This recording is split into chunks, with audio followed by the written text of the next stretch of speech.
I think ARC-AGI was designed with a philosophy in mind of trying to assess how efficiently a model can learn a new skill.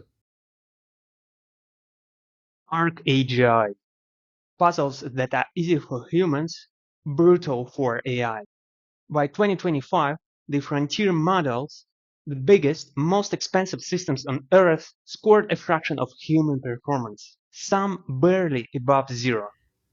And the way actually Cholet described it in his paper originally, for him, intelligence is a measure of how much efficiently a model from a set of limited priors and experience can generalize to a new task totally different. It is difficult for other benchmarks to assess, which are usually more focused on a specific skill like coding or some knowledge, answering questions and so on. The way it was designed, essentially every task is different from each other. Every rule is different. You only have around 1,000 or so tasks that you can learn from. So not very much training data to use. And every task itself has only a few examples for which to infer the rule. So for typical machine learning models, it's hard to apply training because you have only very few examples and you have to come up with a solution.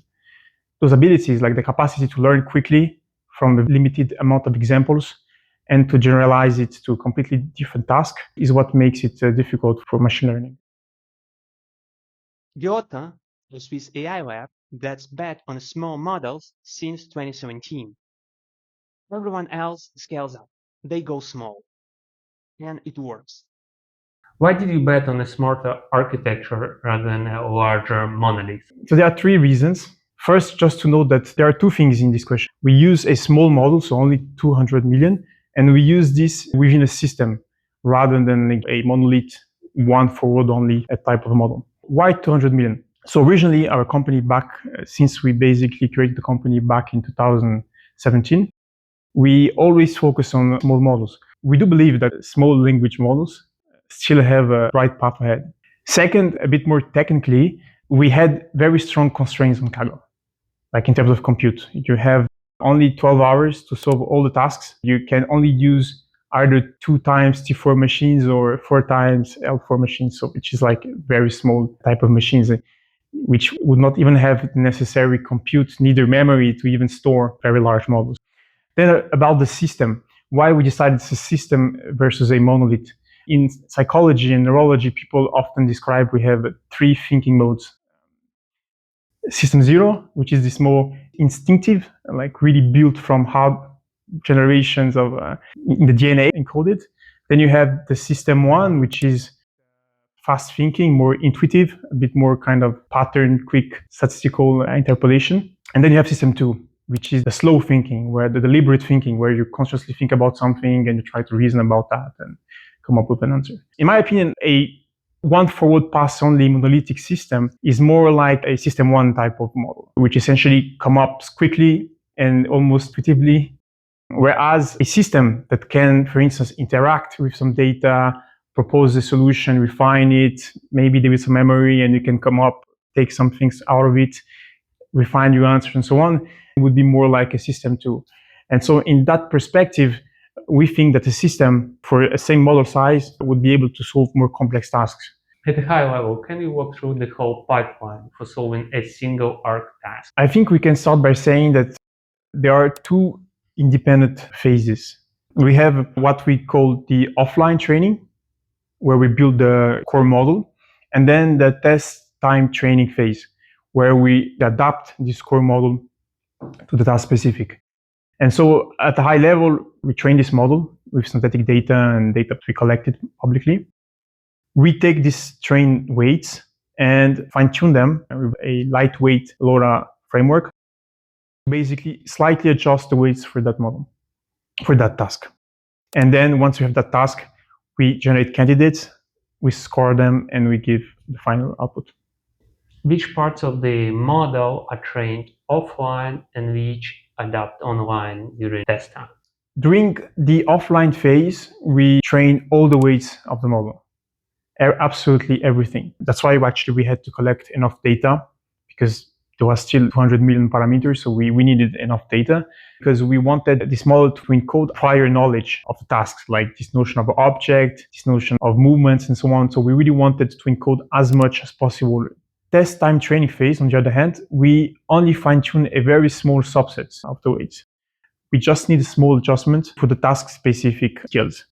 And so there we use LoRA with a very small rank to only adjust some small pieces. How do you know that you trained enough during test time? How do you prevent overfitting? To decide for how long to train, for how many epochs, this is obviously a very difficult question. Especially that the model is run in a container that we never see, don't have access to. And so we have no clue how the loss is evolving during the actual Kaggle submission. And so we had to rely on backtesting. We did some research offline. We tried to test out different epochs.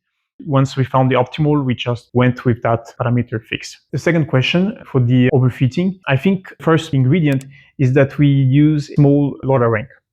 There are not so many degrees of freedom, so naturally it brings a bit of regularization, prevents overfitting. Second, we also do not only give to the model the original tasks, but also slight variation of the original task by applying transformation on it, like rotation, symmetries, color permutation. This is to give different perspective and slight variations of the same task to prevent the model to overfit on a specific task view or version of that task. And so this helped as well in the overfitting.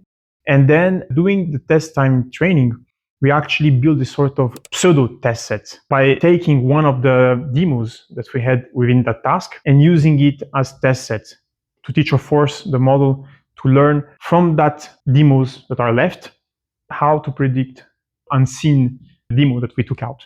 And then by changing the position of which demo we take, we basically build a sort of pseudo evaluation there.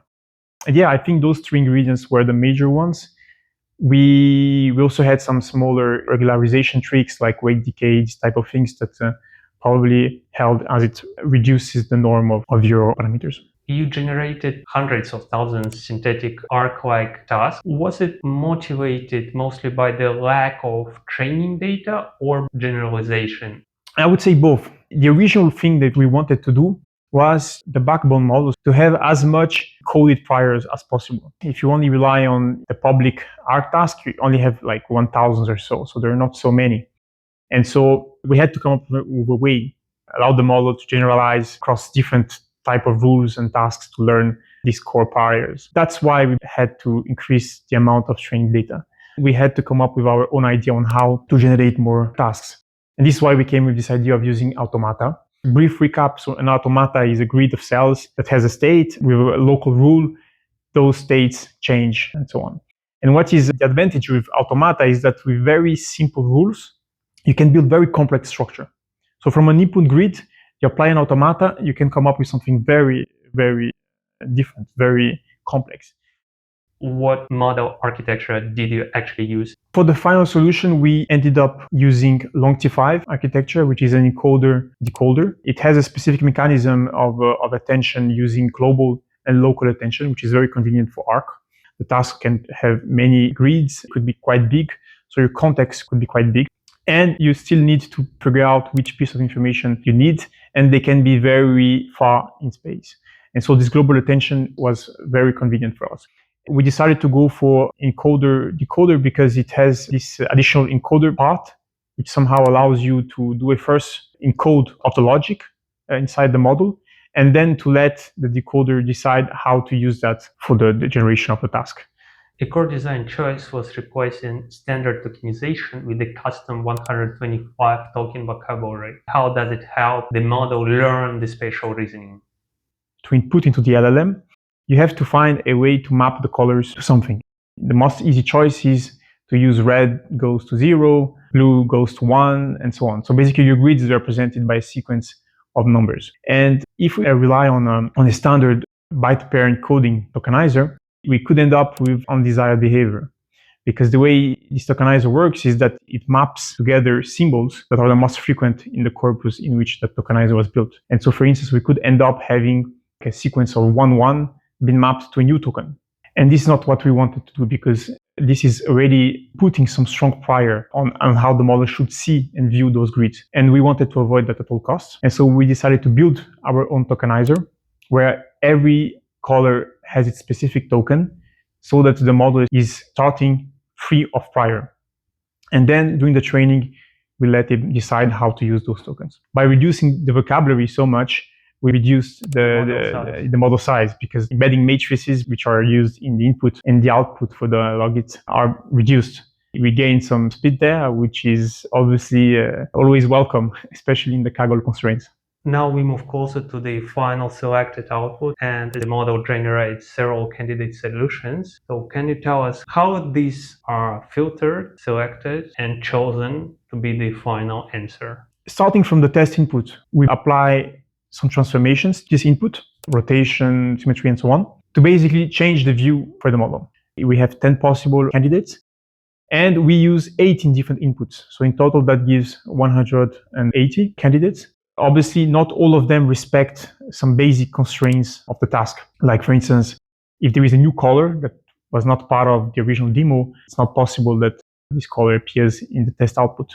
And so we can remove and filter those type of things. If, for instance, we can predict its shape, because in certain cases we can, when all the demos have the same shape, for instance, and the test input also has the same shape, you wouldn't expect a change of shape. It's impossible to predict even for a human. We try to apply this type of filtering, which is obviously not perfect because sometimes it can remove good answers, but in general, it removed quite a lot. And then once we had filtered those candidates to the scoring, the technique we used, which was inspired by one of the top winners of the previous year competition, was to apply transformations again on every candidate solution, score them again. And then you compute sort of mean or sum of values, and the candidates which end up having a higher score across all the view in which it was transformed is the one that are selected versus selecting the one that has the higher occurrences.